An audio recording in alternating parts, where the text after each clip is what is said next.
శాశ్వతశాల ఇది నా యేసు నివసించెశాల. దేవునికి స్తోత్రములు కలుగును గాక, దేవునికి మహిమ కలుగును గాక. సర్వశక్తిమంతుడు అయినటువంటి దేవాతి దేవుడు మనలందరినీ ప్రేమించి ఆయన ఇచ్చినటువంటి శుభదినాన్ని బట్టి దేవదేవుని స్తుతిస్తున్నాను. మీ అందరికీ శుభములు వందనములు తెలియజేస్తున్నాను. ప్రియులారా, ఈ శుభదినాన సర్వశక్తిమంతుడు అయినటువంటి దేవాతి దేవుడు మనలందరినీ ప్రేమించి ఒక చక్కటి శ్రేష్టమైన దినాన్ని మనకిచ్చాడు. ప్రియులారా, లెక్కలేనన్ని మాటలు దేవుడిని మనం మర్చిపోతుంటాం. దేవుడు మనలను విడువక ఎడబాయక కంటి రెప్పవల కాపాడుకుంటూ ఆయన కృపను నిండుగా అనుగ్రహిస్తున్నాడు. ప్రియులారా, ప్రతి ఉదయమున దేవుడు బెతెస్దా ఉదయకాల ప్రార్థన ఒట్టలనే కార్యక్రమం ద్వారా దేవుడు మనతో మాట్లాడుతున్నాడు. చక్కటి లేఖన భాగములు ఇస్తూ ఉన్నాడు. ప్రియులారా, ఈ శుభదినాన కూడా సర్వాధికారి మనకిచ్చిన లేఖన భాగం చదువుకుందా. పరిశుద్ధ గ్రంథంలో నుండి కీర్తనల గ్రంథం 110వ అధ్యాయం 3వ వచనాన్ని చదువుకుందాం. యుద్ధ సన్నాహ దినమున నీ ప్రజలు ఇష్టపూర్వకముగా వచ్చెదరు. నీ యవనస్తులలో శ్రేష్ఠులు పరిశుద్ధాలంకృతులై మంచు వలె అరుణోదయ గర్భములో నుండి నీ యొద్దకు వచ్చెదరు. దేవుడి శ్రేష్టమైన మాటలు దీవించి ఆశీర్వదించునుగాక. సర్వశక్తిమంతుడైనటువంటి దేవాతి దేవుడు దేవుని సన్నిధానంలో చేరినటువంటి మనందరికీ ఇస్తున్నటువంటి మాట బహు విలువైనది, ఘనమైనది, శ్రేష్టమైనది. ప్రియులారా, మనం చదువుకున్న భాగం ప్రకారం యుద్ధ సన్నాహ దినమున, యుద్ధం జరిగే టైంలో యుద్ధానికి దూరంగా ఉండేవారు కొందరుంటారు. ప్రియులారా, యుద్ధ సామాగ్రి దగ్గర కొందరుంటారు.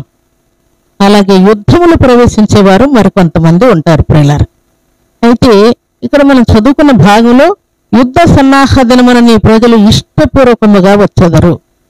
పరిశుద్ధ గ్రంథంలో వ్రాయబడిన మాట ప్రకారం అలనాడు భక్తుల మీదికి యుద్ధానికి వచ్చేవారు చాలా మంది ఉన్నారు. ప్రియులారా, ఆ యుద్ధంలో దేవుడు తన ప్రజలను దీవించి ఆశీర్వదించి అన్ని విషయాల్లో ప్రతి యుద్ధంలో కూడా తన ప్రజలను దేవుడు గెలిపించినట్టు వ్రాయబడి ఉన్నది. ప్రియులారా, ఉదాహరణకు భక్తులు ఎంతమంది యుద్ధానికి బయలుదేరి వెళ్ళినా కూడా అక్కడ దేవుని ప్రజలకు దేవుడు యుద్ధాల్లో విజయం ఇచ్చాడు. ప్రియులారా, అయితే అక్కడ ఉన్నటువంటి సైన్యం వేల కొలదుంటే ఇక్కడ కూడా 1000 మంది ఉంటారు, 100 ఉంటే ఇక్కడ కూడా 100 మంది ఉంటారు. లేకుంటే అవతల సైన్యం ఎక్కువ మంది ఉండొచ్చు, యువతల సైన్యం తక్కువ ఉండొచ్చు. ఇలాంటి పరిస్థితులు వచ్చినప్పుడు కొంతమంది భయాందోళనతో ఉన్నవారు, యుద్ధానికి దూరంగా ఉన్నవారు కూడా అందరూ ఉన్నారు. ప్రియులారా, అయితే మనం చదువుకున్న భాగంలో యుద్ధ సన్నాహ దినమున నీ ప్రజలు ఇష్టపూర్వకముగా వచ్చెదరు. యుద్ధానికి వెళ్ళడానికి దేవుని మీద ఆధారపడిన వారందరూ కూడా ఇష్టపూర్వకంగా వెళ్ళినట్టు వ్రాయబడింది. ప్రియులారా, ఉదాహరణకు భక్తుడైనటువంటి దావీదు బాలుడైనప్పటికీ యుద్ధ సన్నాహ దినము ఎంతో అట్టహాసంతో జరుగుతూ ఉన్నది. అటు ఇటు విపరీతమైన పోరు జరుగుతూ ఉన్నది. గొల్యాతు బలశాలుడై వీరుడై యుద్ధ సన్నాహ దినమున ఎవరైనా నా మీదకు రావాలంటే రావచ్చు అని చిటికలేస్తూ పిలుస్తూ ఉన్నాడు. ఆ టైంలో యుద్ధ సన్నాహ దినమున నీ ప్రజలు ఇష్టపూర్వకముగా వచ్చేది అంటే చావైనా బ్రతికైనా ఒకటే, యుద్ధానికి తప్పకుండా బయలుదేరి వెళ్లాల్సిందే అన్నట్టుగా దేవుని ప్రజలు వెళ్ళినట్టు వ్రాయబడింది. ప్రియులారా, భక్తుడైన దావీదు కూడా అలాగే వెళ్ళాడు. ప్రియులారా, పెద్దలందరూ భయపడుతూ ఉన్నారు, నా సహోదరులు భయపడుతూ ఉన్నారు, రాజు దగ్గర ఉన్న సైన్యం కూడా భయపడుతూ ఉన్నారు.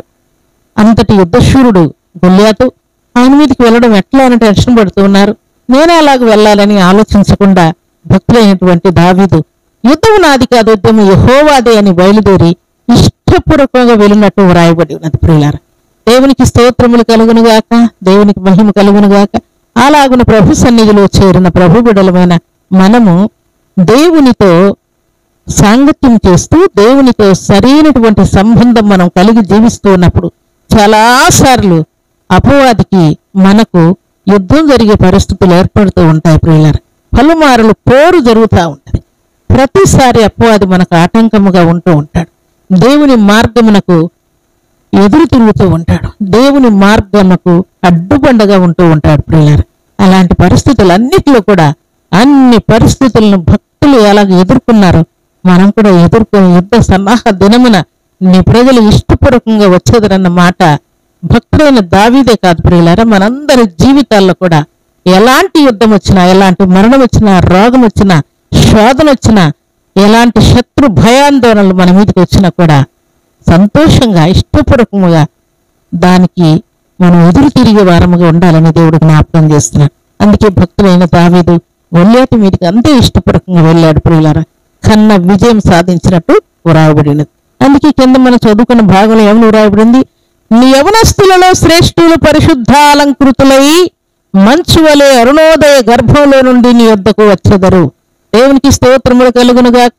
దేవుని సన్నిధానంలో చేరినటువంటి దేవుని ప్రియబిడ్డలమైన మనందరి జీవితాల్లో యవన బిడ్డలు దేవుని దృష్టిలో చాలా విలువైన వారు, ఘనమైన వారు, బలవంతుని చేతిలోని బాణముల వంటి వారని వ్రాయబడి ఉన్నది. ప్రియులారా, అయితే ఈ యవనస్తులలో శ్రేష్ఠులు పరిశుద్ధాలంకృతులై, పరిశుద్ధాలయంలో పనిచేయువారై, పరిచర్య చేయువారై, ప్రార్థించువారై, పాడేవారై, పరిచర్యను ఇష్టముతో చేయువారై వారు ఏం చేస్తారని వ్రాయబడి ఉన్నది?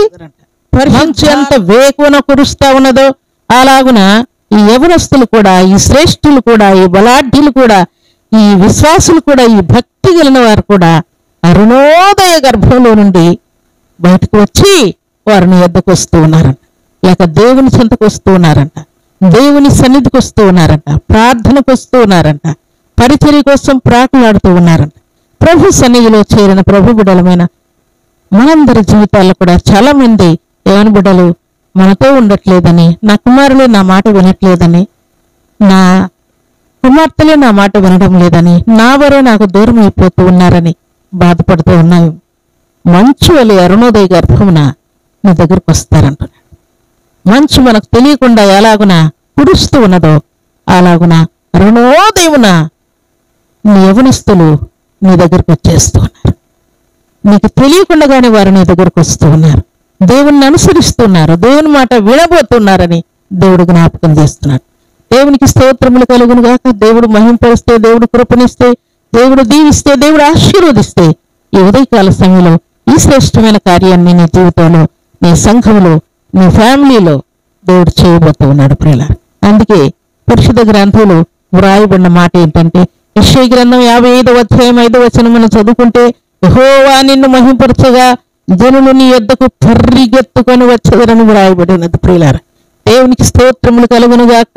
నీ ఇంటి వారే కాదు, ఇరుగు పొరుగు వారే కాదు, సంఘమే కాదు, సమాజమే కాదు, ప్రియులారా, యెహోవా నిన్ను మహింపరచగా జనులందరూ పరిగెత్తుకొని నీ యొద్దకు వచ్చేటట్టుగా యవనస్తులను దేవుడు ప్రేరేపిస్తున్నాడు.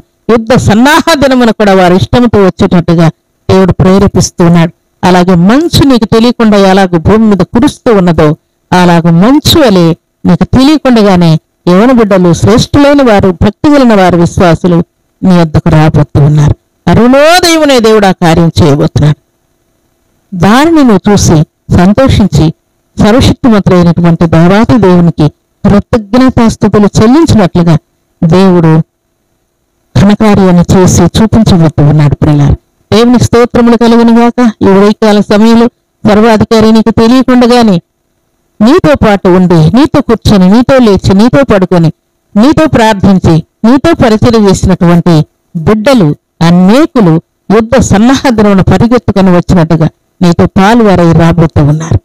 వారిని చూసి నీ ఆత్మ ఉల్లాసంతో నిండిపోయినట్లుగా దేవుడు ఘనకార్యం చేయబోతున్నాడు. దేవుని స్తోత్రములు కలుగును గాక. ఈ ఉదయకాల సమయంలో ప్రభు సన్నిధిలో చేరినటువంటి ప్రభు బిడ్డలమైన మనందరి జీవితాల్లో దేవుడు చేయబోతున్నటువంటి శ్రేష్టమైన కార్యం బట్టి, దేవుడు చేయబోతున్నటువంటి సమాధానమైన క్రియను బట్టి దేవుణ్ణి స్తుతిస్తూ దేవునికి మనమందరం కృతజ్ఞతాస్తుతులు చెల్లించినట్లుగా దేవుడు ఘనకార్యమును చేయబోతున్నాడు. అలాంటి కృపా భాగ్యం ఈ ఉదయకాల సమయంలో ఇంట బయట సంఘములు, సమాజంలో సర్వాధికారి మనందరి జీవితాల్లో నెరవేర్చి ఆయనకు మహిమ తెచ్చుకొనుగాక. అలాంటి కృపా భాగ్యం సర్వశక్తివంతుడైనటువంటి దేవాతి దేవుడు సర్వసమృద్ధిగా మనందరికి అనుగ్రహించి ఆశీర్వదించునుగాక. ఆమేన్. ప్రార్థన చేసుకుందాం. భూమి ఆకాశములను కలుగ చేసిన మా తండ్రి, కృతజ్ఞతాస్తుతులు స్తోత్రములు చెల్లిస్తున్నాం.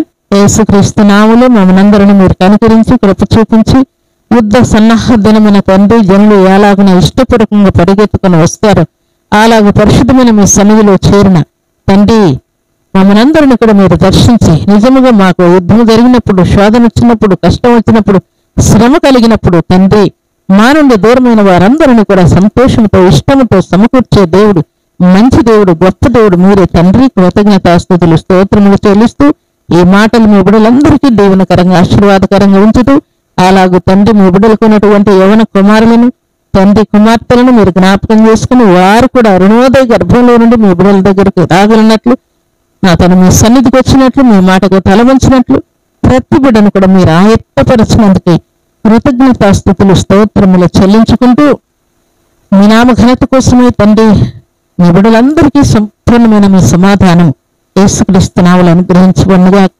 మీ బిడ్డలకు స్వస్థత కలుగునుగాక. మీ బిడ్డలకు దీవెన, ఆశీర్వాదం, శుభం కలుగునుగాక.